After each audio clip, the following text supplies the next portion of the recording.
xibaar yu wér te wóor ca tàng ba abonnez-vous pour ngeen di mën di jot suñuy vidéo. dal leen ak jàmm seen chaîne bi di Buzz 221 HD kii di Barthélémy Dias yaa ko personnalité politique bu kenn dootu présenté ci réew mi di Sénégal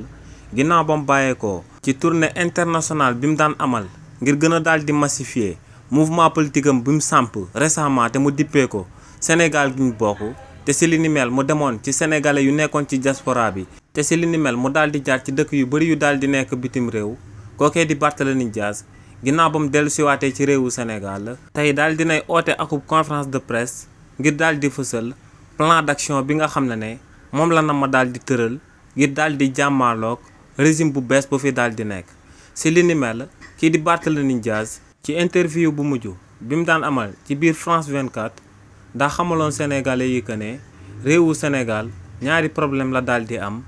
kenn ki moom mooy premier ministre bii di Ousmane Sonko ndax kookee day wax lii tey suba mu daal di wax leneen waaye tamit ñaareelu problème bi moom mooy son excellence président Bassirou Diomaye Diakhar Faye ndax kookee du assumer pleinement pouvoir institutionnel yi nga xam ne moom lañ ko daal di dénk ginnaaw bañ ko tabbee akub chef d'état ci réew mii di Sénégal. waaye tamit kookee di Barthélémy Dias xamaloon na sénégalais yi tamit que ne bis bu dellu siwaatee ci réewu Sénégal dina daal di yëngal mbir yi daal di méttil bu baax ëtt politique bi. kii di Barthélémy Dias nag ginnaaw ba mu yëkkatee kàddu yooyee ba noppi ci weekend bi ginnaaw ba mu dellusee ci réewu Sénégal namm naa daal di dëggal kàddoom yooyee mu yëkkati woon ci interview bi mu daan amal la ca biir France 24 ndax kookee daal dinay oote akub ngandam conférence de presse tey ngir daal di àddu daal di wax sénégalais yi. ban plan la dama daal di samp ngir daal di jàmmaaloog régime bu bees bu fi daal di nekk te muy régime son excellence président Bassirou Diomaye Diakhar Faye. xibaar yu wér te wóor ca tàng ba